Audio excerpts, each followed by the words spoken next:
The United States has negotiated a peace deal with the Taliban in Afghanistan. According to the terms of the deal, the United States will withdraw its forces from the country, and the Taliban will terrorize, rape, murder, and oppress their fellow Afghans until everything's back to normal. Pentagon spokesman Warren incessantly said the military was opposed to the move. In a statement fired at the White House from a rocket launcher, incessantly said, quote, "We've only been at war in Afghanistan for 18 years, and this heedless rush to withdraw before the job is done can only result in the country becoming the primitive tribal battleground it's been since the beginning of time.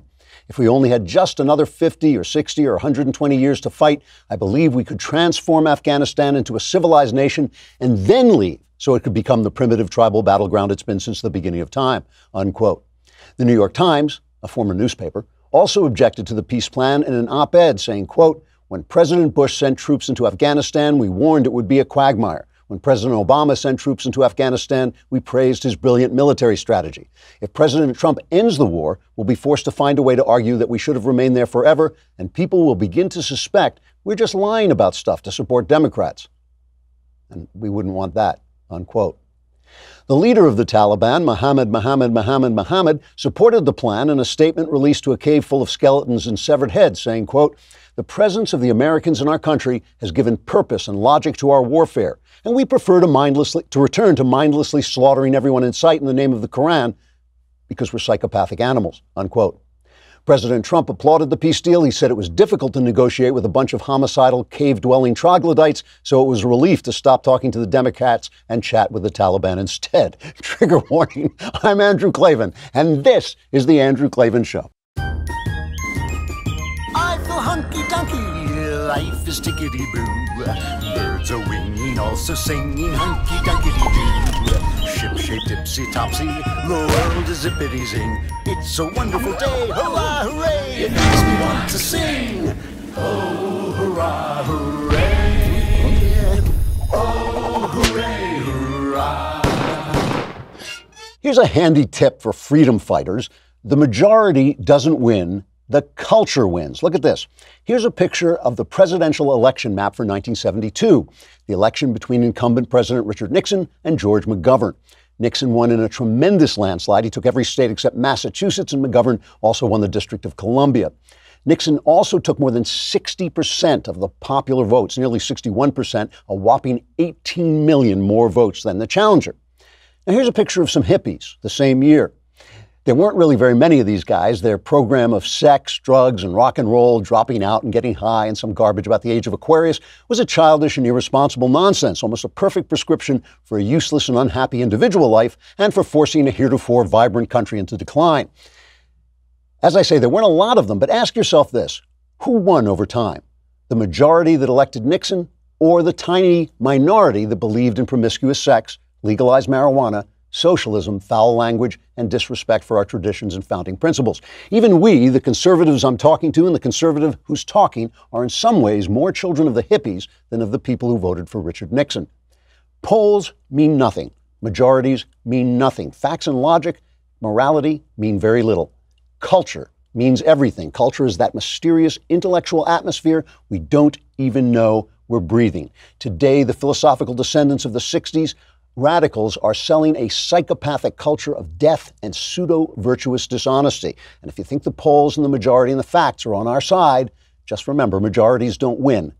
Culture wins. And we're going to talk about that and what that means in just a second. But first, let us talk about Ring.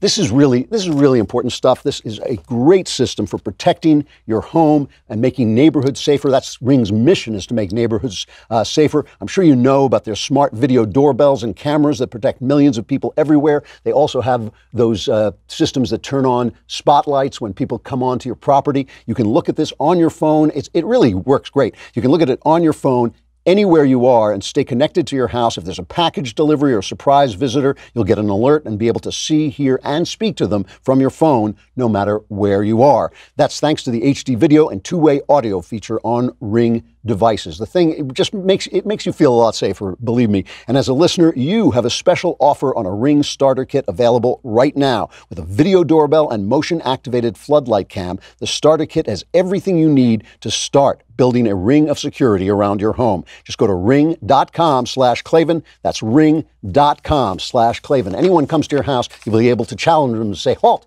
How do you spell Klavan? And he will, if he doesn't know, he'll just run away. But if he does, he'll say Klavan, because there's no E's. There are no E's in Klavan. The Klavanless Weekend. This is it.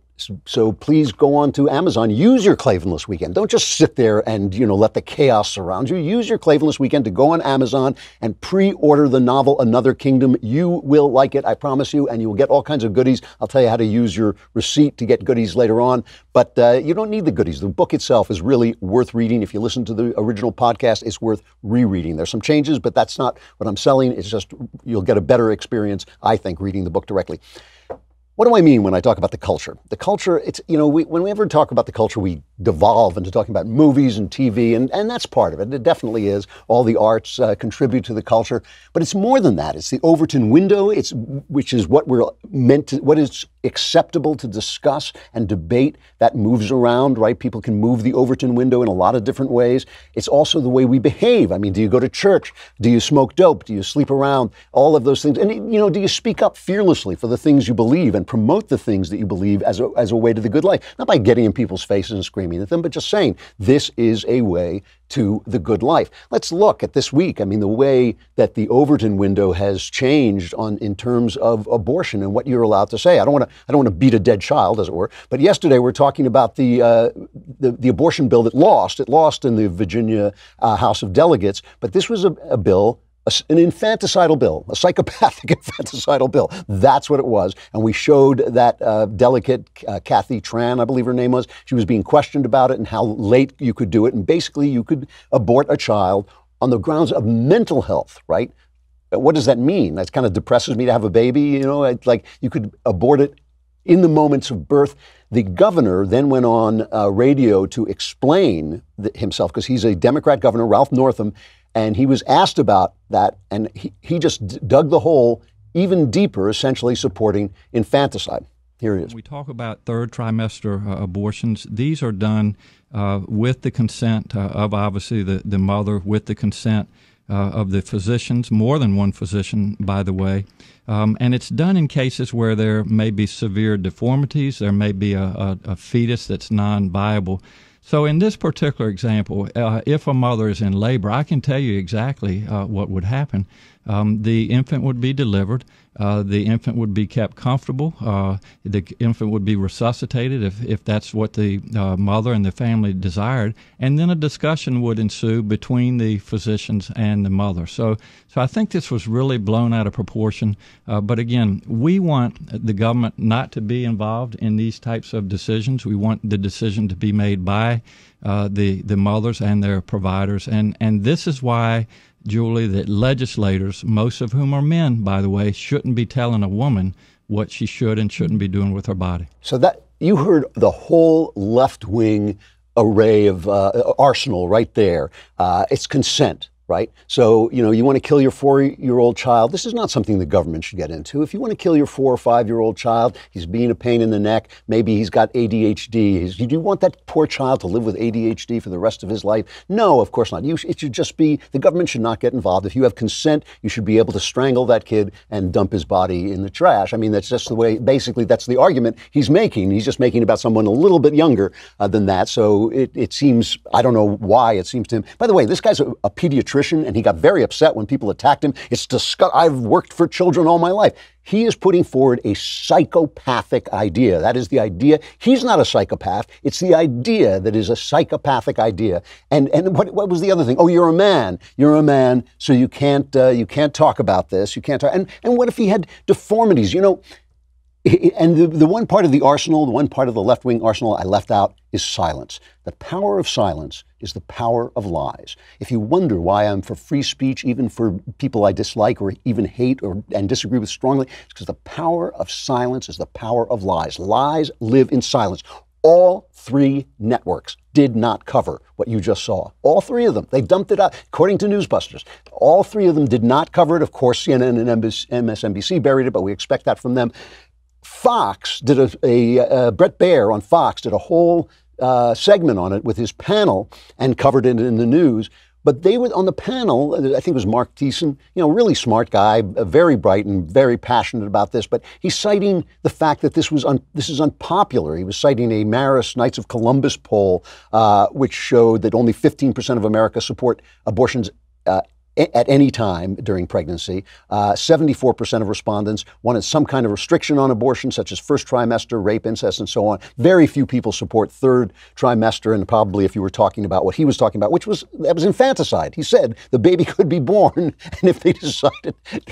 Lord, I'm only laughing because it's so nuts. If you don't laugh, you cry. I mean, he's basically saying you can leave it there to die. What I'm telling you is it doesn't matter what the polls say. It doesn't matter what the polls say. He has moved the Overton window to where a governor of a state can talk about murder, legalized murder, and people just say, fine. And I know so many liberals, and they all say the same thing. Whenever I talk about the radicalism in the Democrat Party, the liberals all say, well, most of my friends don't agree with that. Most of my friends don't. It doesn't matter. It's not how many people. It's where they are and what they do and how they change the culture and whether you speak up. Because if you're sitting there going, well, I don't agree with that, but I'm voting for him. I'm voting for him because, that's radical. See, he won't get away with that.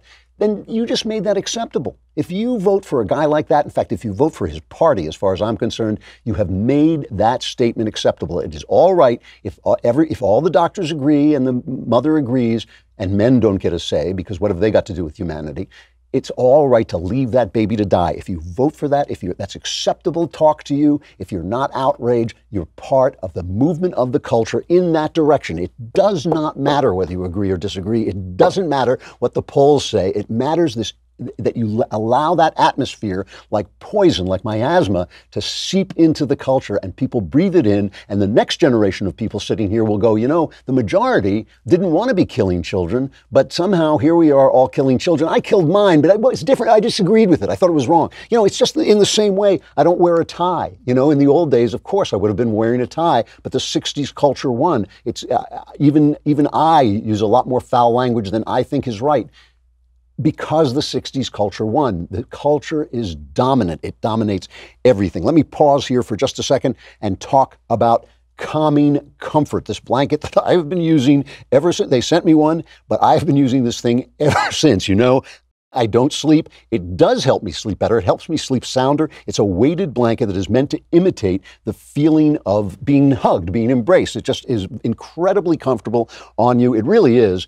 And it does help me sleep sounder. I still don't sleep a lot, but even when I'm lying in bed reading, last night I was reading for hours and watching a little TV, I just had this thing on and it just was very, very comfortable. It's from Sharper Image. It's a luxurious weighted blanket that helps you relax so you can fall asleep and stay asleep naturally. Or if you're me, just you can read comfortably. The Calming Comfort weighted blanket comes with a 90-day anxiety-free, stress-free, best night's sleep of your life guarantee from Sharper Image. Right now, just for our listeners, you can go to calmingcomfortblanket.com and use promo code Andrew at checkout to receive 15% off the displayed price. Again, that's calmingcomfortblanket.com, promo code Andrew. And because you can't put a price on a great night's sleep, go online now at calmingcomfortblanket.com and use promo code Andrew for your special discount today. So I'm just talking about the way that these things affect the culture almost without you knowing it. And this silence thing is a big, big deal. I mean, there was a story out of Britain that the guys here pointed out to me. A man said he was questioned by police for over 30 minutes after he liked a tweet that appeared to mock transgender community. He liked the tweet. Harry Miller, who believes trans women are not women, says the formal probe by Humberside police was into his thinking and his reasons for liking the limerick on Twitter. The limerick referred to trans women as stupid and made comments about vaginas and synthetic hormones. Harry Miller said police wanted to know his thinking for liking the limerick. Mr. Miller, who used to be a policeman himself, says an officer told him he was investigating reports of a hate crime. The cop said this is a quote, the cop said he was in possession of 30 tweets by me. I asked if any contained criminal material. He said no. I asked if any came close to being criminal, and he read me a limerick. Honestly, a limerick. A cop read me a limerick over the phone. After telling the cop he did not write the limerick, he reportedly said, but you liked it and promoted it. Harry Miller said he was questioned over the phone for over 30 minutes. He concluded it's not a crime. The cop said it's not a crime, but it will be recorded as a hate incident. Why?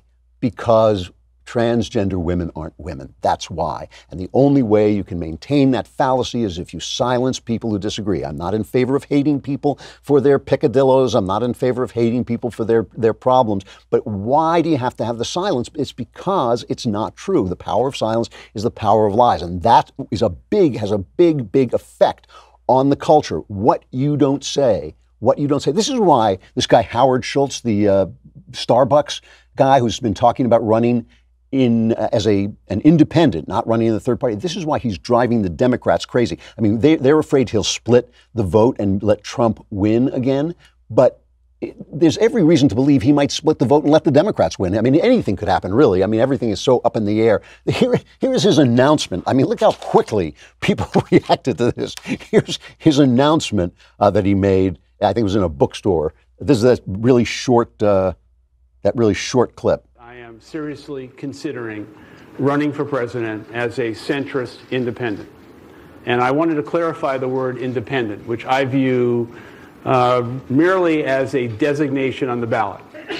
Don't help elect Trump, you egotistical billionaire.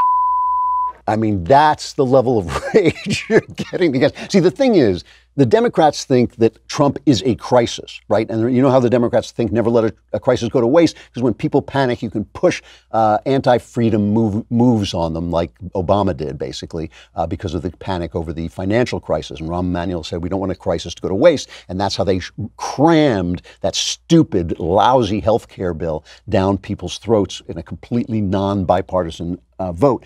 So here's Schultz talking about why he does not identify as a Democrat. And this is part of the reason why he has to be silenced. This is cut one. I'm not a Democrat. I don't affiliate myself with the Democratic Party, who's so far left, who basically wants the government to take over health care, which we cannot afford, the government to give free college to everybody, and the government to give everyone a job, which basically is $40 trillion on the balance sheet of $21.5 trillion. We can't afford it. We can't afford it. This is, remember, one of the things, a lot of people have commented on this, one of the things that the Democrats do so well is label things, make up names for things. Oh, you're objectifying women. Oh, it's racial profiling. Things that are perfectly normal, they make sound evil. And things that are not very good, they make sound good, like a woman's right to choose. A woman's right to choose. Killing babies is a woman's right to choose. They're just great at this because that's how the culture works. Culture doesn't work on what you're doing. It works on what you think you're doing and how you feel about what you're doing. And what he's talking about, they have come up with this wonderful idea, Medicare for all. Medicare for all. People like Medicare. People like things that everybody gets. So Medicare for all, great selling point. It's government health care. And government health care is bad everywhere. And everything about it that works because we subsidize it from our country where it takes place in other countries by paying more for medicine and by having a military, paying for a military that they don't have that can protect them, that keeps them safe. So they don't want that logic going out there. But here's also something important about his underlying philosophy. Howard Schultz is a self-made billionaire. So this is cut two, him talking about that. I've also been criticized for being a billionaire. Let's talk about that. I'm self-made. I grew up in the projects in Brooklyn, New York. I thought that was the American dream, the aspiration of America. You're going to criticize me for being successful when in my company over the last 30 years, the only company in America that gave comprehensive health insurance, equity in the form of stock options, and free college tuition, and Elizabeth Warren wants to criticize me for being successful? No. See, that is the thing. This is a different culture. One of the things that happened in the 60s is you had this culture of the age of Aquarius, but it morphed into the Reagan culture of Wall Street. All those people, remember the bonfire of the vanities in the movie Wall Street with Michael Douglas, of this thing, greed is good. And so those two ideas have kind of come together. We have a much looser, much more promiscuous, much more drug-friendly culture, which is what the hippies wanted. But we also have a culture where during the 90s, during the Clinton era, people got rich and enjoyed getting rich, and they got rich doing things that all of us like Steve Jobs inventing the iPhone and Bill Gates creating the computer revolution, and this guy creating coffee. Where would we be? I mean, I pick on Starbucks because of their silly, political correctness all the time, but where would we be without Starbucks? I live off the stuff. And it's so easy. Most of the people in this country, I truly believe, are probably capitalistic. They want free enterprise. They want to leave other people alone. They don't want to bother transgender people. They don't want to be forced to call them what they don't think they are. They don't want to be forced to cater a gay wedding if it's against their religion. But basically, nobody's kicking down gay people's doors anymore. That's not going to happen. Really, it didn't happen in the past. But yeah, I mean, gay people were excluded. No, nobody's doing it anymore. They just want to be left alone to have their opinions and have their beliefs. But the left can't do that because they're lying about what they believe, and the power of silence is the power of lies. So here is Obama's speechwriter, John Favreau, as a representative reacting in sheer, absolute panic to Schultz's candidacy. There's no substantive reason why Howard Schultz couldn't run as a Democrat, which is unfair because, for all the that some people give Bernie Sanders about being an independent and yet running in the Democratic primary, at least Bernie Sanders is running in the Democratic primary and not as an independent, which would everything up. And pulling us all left. Mike Bloomberg, same thing. Mike Bloomberg looked at what it would be like to run as an independent, realized he could hurt the Democratic candidate's cause and thus help elect Trump. And so Mike Bloomberg said, all right, are you either running as a Democrat or not at all? These two people, Bernie Sanders and Mike Bloomberg, on very different ends of the spectrum, are both thinking, yeah, we could both run in the Democratic primary and we'll just see if anyone likes our ideas. Howard Schultz thinks that he doesn't have to do that he gets to just run on his own as an independent and do it that way, even if it means hurting the Democratic candidate and helping to reelect Trump. And that's just a awful thing to do. Now, remember, we're talking about a Democratic Party. He says, it's just be a fair debate of ideas. We're talking about the Democratic Party that squeezed Bernie Sanders out of winning to support Hillary Clinton.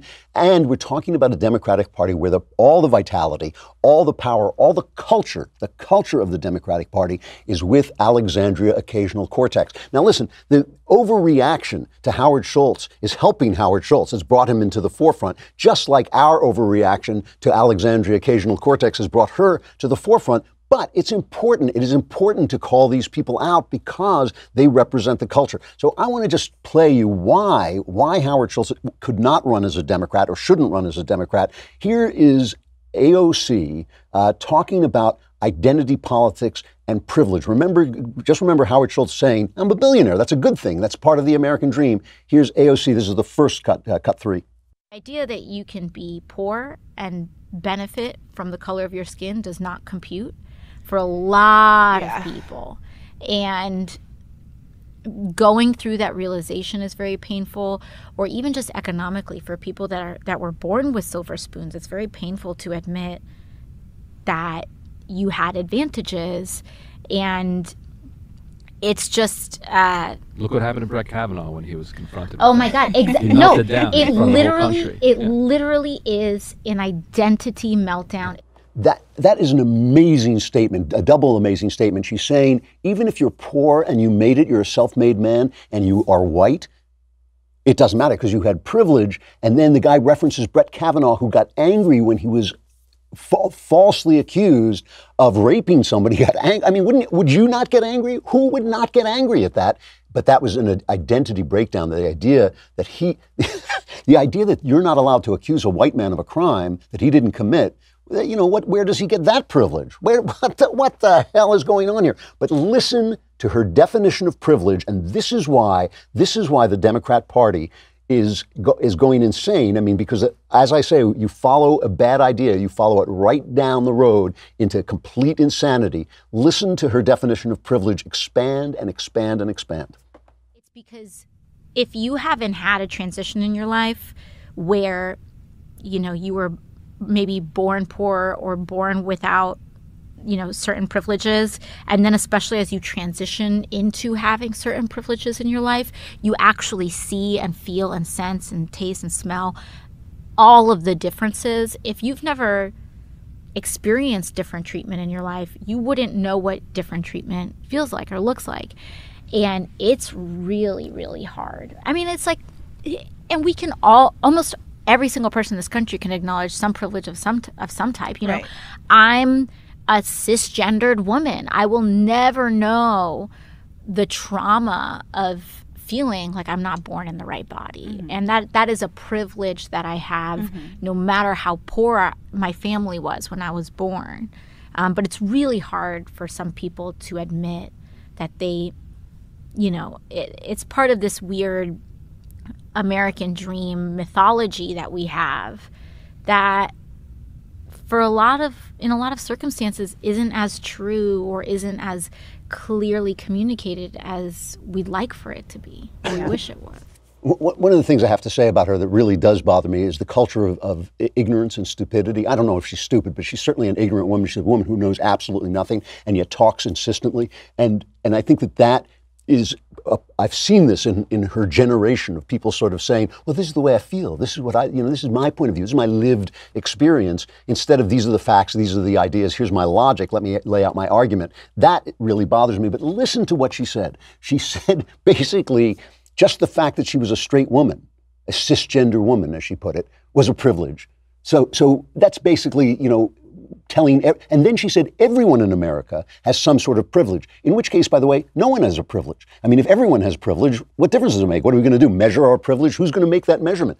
All that she's saying is you are guilty and therefore all your stuff belong to me. That is what she's saying. What she's telling you is there's something wrong with you. You don't deserve your success. You don't deserve to be doing what you're doing. You don't deserve the good life you have. You need to let me take that and spread that around because you're guilty and I am Alexandria Ocasio-Cortez. The problem with this is that she didn't make any sense. She was babbling. She did not make any sense. But that moves the Overton window into this nonsensical radicalism where you are supposed to be guilty and have your head hung and not be proud you're an American and not be proud of your accomplishments, and not say what Howard Schultz said is, yeah, I'm a billionaire. That's a good thing. That's the battle we're in. It's the culture. And just remember, the majority doesn't win, the culture wins. So if you're not speaking out, if you're not being honest, if you're not promoting your own life and you're not living your life in the way that you believe, you are part of that culture, and you are part of the culture that will have the victory in the long run. All right, I want to bring on a guest. We are not going to break because I want you to see this. You're going to hear some ideas you disagree with, so you might want to put something in your ears or just make sure that people are standing back so when your head explodes, no one is killed. But do go to dailywire.com and subscribe. It's a lousy $10 a month. It's a lousy $100 for the whole year. You get the Leftist Tears tumbler. You get to be in the mailbag. We had a great mailbag yesterday. All your problems get solved. But here, I want you to meet Alex Nowrasteh. He's a senior immigration policy analyst at the Cato Institute Center for Global Liberty and Prosperity. His publications have appeared on the Wall Street Journal, USA Today, The Washington Post, and many others. He's also the co-author of the booklet Open Immigration, Yay and Nay, which he wrote with Mark Krikorian. He has really interesting ideas about immigration, and they're based on fact, which I kind of find interesting. I hate having facts on this show, but we're going to let him get in. Alex, good to see you. Good to see you too. Thanks for having me. Thanks for coming on. I appreciate it. Let's begin. I mean, they're debating border security as we speak and trying to keep the government open and trying to keep from there being a state of emergency. Is there a crisis on the border? Kind of. So there's two different ways to think about this. One is taking a look at the total number of illegal immigrants who are being apprehended on the border.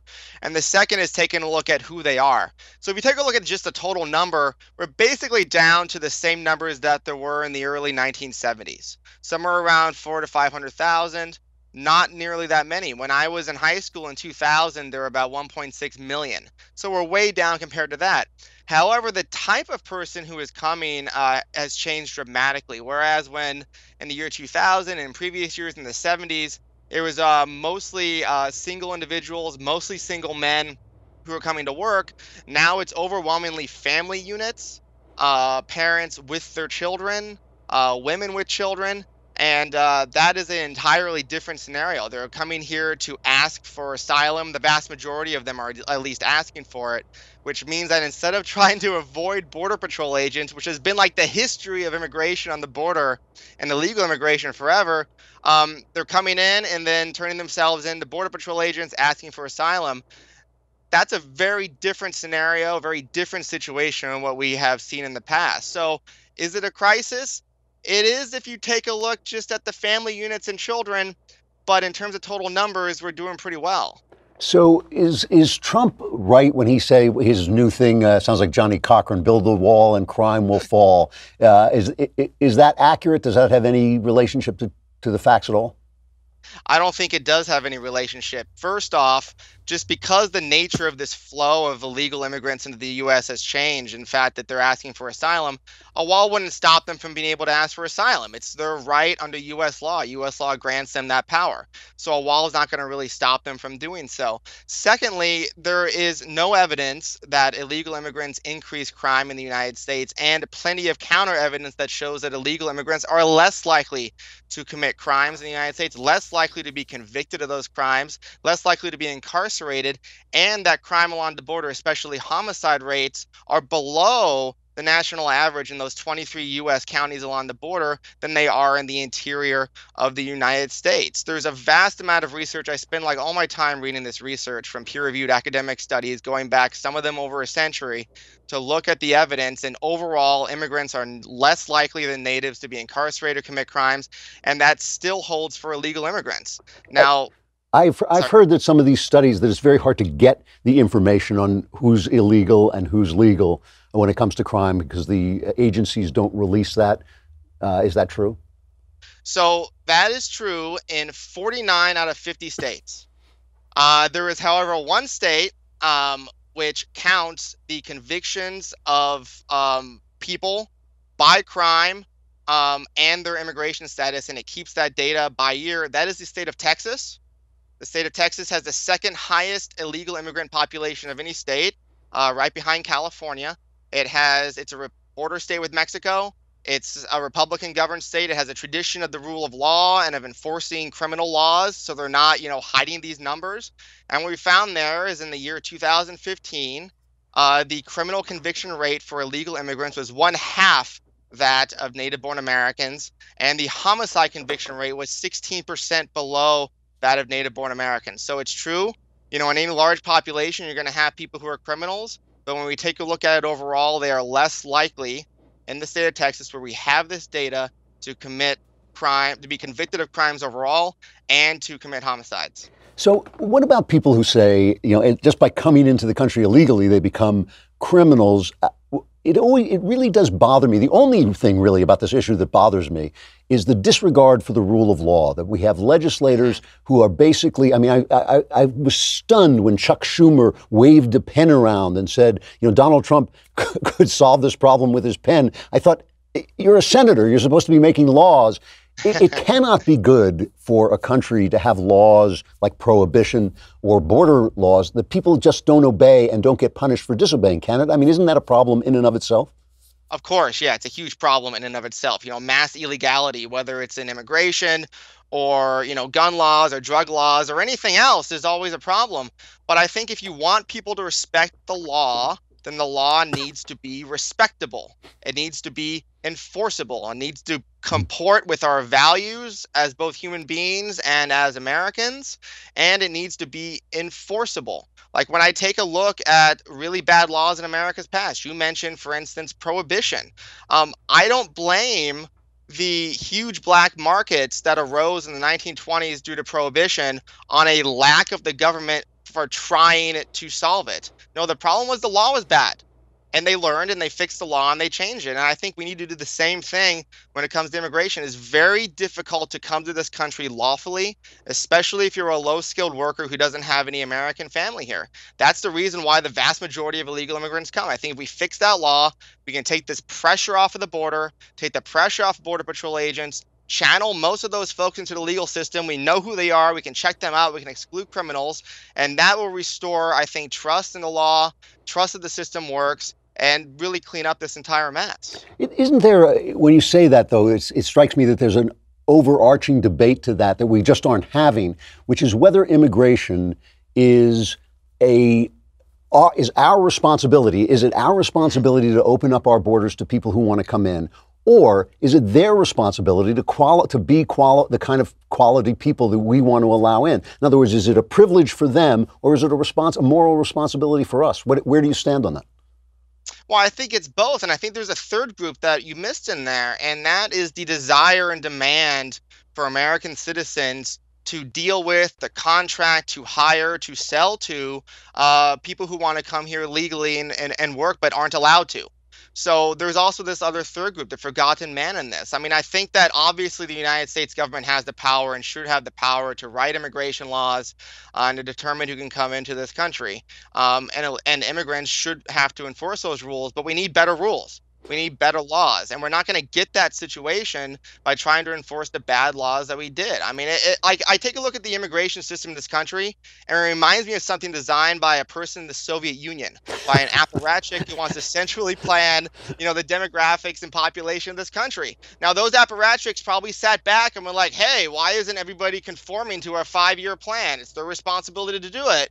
And I guess that's true, but they could also make a better plan and a better law, and that's where I see the situation now. A lot of this is done by our own government making mistakes, which I'm sure is no surprise to you. No, let's talk about that. You got 17 guys, a bipartisan committee. They're now debating this. If you could have your wish list, what would you see come out of that debate? So I think the number one thing that I'd like to see is a way to, one, I think for the DACA kids, the kids who were brought here as children or under the age of 18, who have signed up for this program, for them to get legalized. I think that's important. I think trying to make a serious show, perhaps, of some kind of border security initiative is probably important as well. But the number one thing, the most important thing, is to expand the number of lower skilled guest worker visas so that these folks who are coming out to the border right now, who are coming there, can actually come in legally and work rather than going through this mostly fictional facade of applying for asylum and trying to get in that way. If you do that, you take the pressure off the border. The idea that it's a crisis goes away, and we can have a much more sort of calm and rational discussion about it, rather than being confronted with pictures of scary looking caravans. It does seem to me that, this has been going on for decades. It's not Donald Trump causing it. And they have been absolutely stagnant in this. And one of the problems is that we frequently hear, we have to give amnesty to the DACA kids or whoever are the problem at that time. And then down the line, we're going to deal with border security. And people, I believe that people are simply offended by the fact that people can come in illegally. I think that just offends people's sensibilities. They feel we should be in control. So isn't there going to have to be a genuine commitment to border security? And wouldn't that include some kind of barrier in some places? It probably would. Right now the border is 1,954 miles long. There are about 350 miles of, barriers, fences currently that keep out pedestrians, about another 300 miles of, fencing and vehicle barriers, basically keep out vehicles, but you and I could climb over them. Adding to that might make sense in some places, but I really think that debate misses the thing that will actually work. In the 1950s, we had over 2 million illegal Mexican immigrants in the United States, and President Eisenhower was able to shrink that number by 90% and cut the number coming in illegally by 95%. By creating a low-skilled guest worker visa program that allows Americans to hire them, allows these workers to come in legally. That's the thing that worked. That's what I wish we were having this discussion over. In 1986, they said we're going to increase border security, interior enforcement, and we're going to amnesty these people. They did do all of those. We had 6 times as many Border Patrol agents by 2010 than we did in 1986. We have more barriers than we ever did before. We have interior enforcement where you actually have to fill out paperwork whenever you hire somebody. Now, none of it works nearly as well as anybody wants it to, but we do have a lot more, and it's simply not working. I think we should try the thing that Eisenhower did, which is to allow more people to come in legally on temporary worker visas so they can go back and forth, so we can know who they are, we can check them out, we can keep out criminals, and then Border Patrol can focus on a small number of people who are left who are trying to come in illegally and stop those folks. And what about the argument that those people are taking jobs away from poor Americans? Yeah, there's really not much evidence of that. The vast majority of empirical academic research on this finds that immigrants have a slight positive effect on the wages of Americans because they're not just workers, but they also buy the goods and services produced by other Americans. And they primarily purchase the goods and services produced by lower skilled Americans because, we can't import a haircut from China yet or a hamburger, but low-skilled Americans produce those things. Now, just to put that in perspective, the most negative finding in the entire academic peer-reviewed literature on the effect of immigration on wages is by George Borjas. He's at Harvard University. He found that wages of high school dropouts in the United States, about 9% of American adults are high school dropouts, by the way, declined by about 1.7% from 1990 to 2010 due to immigration. But the wages of every single other American group by education, 91% of us, went up as a result of immigration. So I think there's a lot of other things we can do to help poor Americans other than trying to diminish the number of, poorer immigrants coming in who are trying to work and making the rest of us wealthier in the process. And my final question, what about their use of government services? I mean, they frequently say you can have open borders or a welfare state, but you can't have both. Is there a drain on services that illegals use? Yeah, so this literature is called the fiscal impact literature, or the net fiscal impact.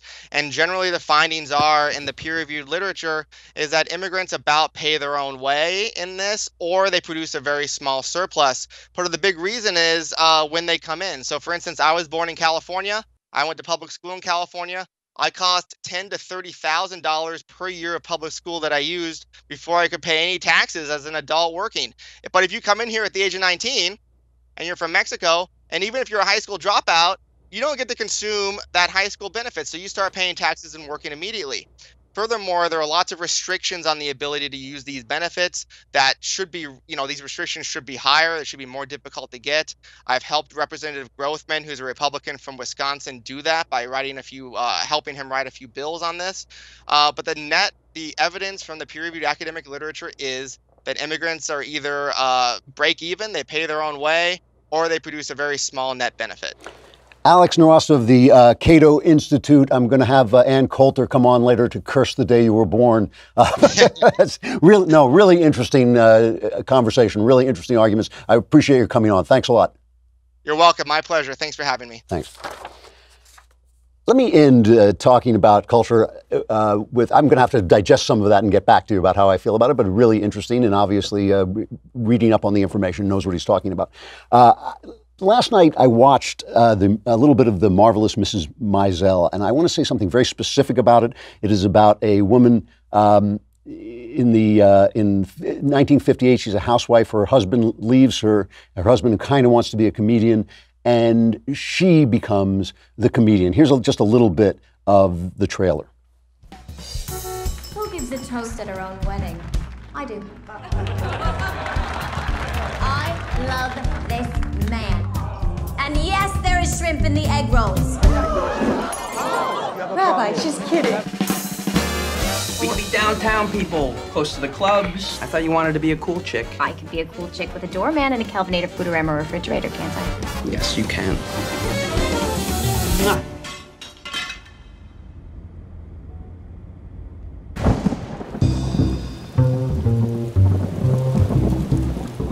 Joel left you?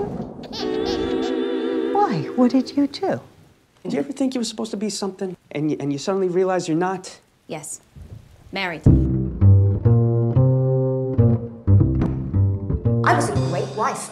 I was fun. I can't believe I'm losing him to Penny Pan. That's her name. Penny Pan. So I didn't watch this for a long time. It's not my kind of show, I'll be honest with you. But I want to be very clear about what I want to say about this. This has nothing to do with the quality of the show. It is a beautifully written, beautifully acted show. Tony Shalhoub is in it, who is just absolutely great. Rachel Brosnahan is the star, and she just could not be any more charming and delightful. It is written, created by Amy Sherman Palladino, who did the Gilmore Girls. What a talent. She really is incredibly talented. I've never seen the Gilmore Girls. My wife likes it. She says it's just really well written, but this is so well written, so well imagined, and it's terrific. It was really good, and if you like this kind of thing, I'm not sure I'll watch it again, but like I said, I didn't have anybody with a gun shouting, "Let the girl go," so I was a little limited in my taste, but still, it was really, really talented. But I was watching it, and it opens with her as a housewife. And as a housewife, she is taking care of her husband, she's building a home, but not only that, she's the linchpin of her community. She is the linchpin of this Jewish community in the 50s that is very intensely aware of home life and children, and is very connected, parents to children to grandchildren. And she is at the center of it, and she's happy, and she's fulfilled, and she's delighted to be doing what she's doing, and she has a lot of privilege, which she's obviously unaware of, a lot of economic privilege, real economic benefits that she gets from her husband working in a corporation. And I was watching it and I thought, gee, I'd like to see, she's so powerful and so fulfilled and so delightful as a 50s housewife that the idea of watching her devolve into a group of people I happen to know is angry, neurotic, abusive, just miserable people, namely stand-up comics, is kind of sad. You know, I don't actually want to see that. What if they did a show about a stand-up comic who suddenly had to become a homemaker and found it was incredibly fulfilling and uplifted her? And the only thing I want to say about this, again, no criticism of the show whatsoever, you couldn't make that show. That show is blacklisted.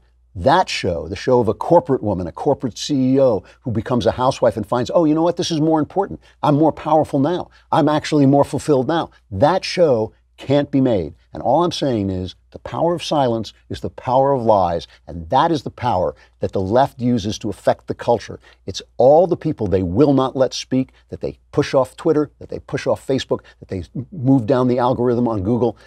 All of those people, and the person who could not write the show that was the opposite of Mrs. Maisel, the talented, incredibly talented conservative woman who might write that show, won't be allowed to do it. That's my only point about it. Not what the terrific stuff that the left sometimes makes is terrific, but the idea that the opposite idea, that you are just awash in left-wing cliche, that you are breathing in left-wing cliche every single day, and if you're not aware of it, it just will sweep you away and take you over.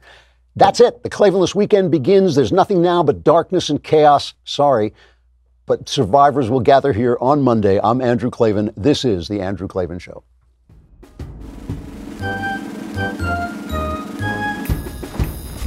Oh, hooray, hurrah. The Andrew Klavan Show is produced by Robert Sterling. Executive producer, Jeremy Boring. Senior producer, Jonathan Hay. Our supervising producer is Mathis Glover, and our technical producer is Austin Stevens. Edited by Adam Sayevitz. Audio is mixed by Mike Cormina. Hair and makeup is by Jesua Alvera. And our animations are by Cynthia Angulo. Production assistant, Nick Sheehan. The Andrew Klavan Show is a Daily Wire production. Copyright Daily Wire 2019.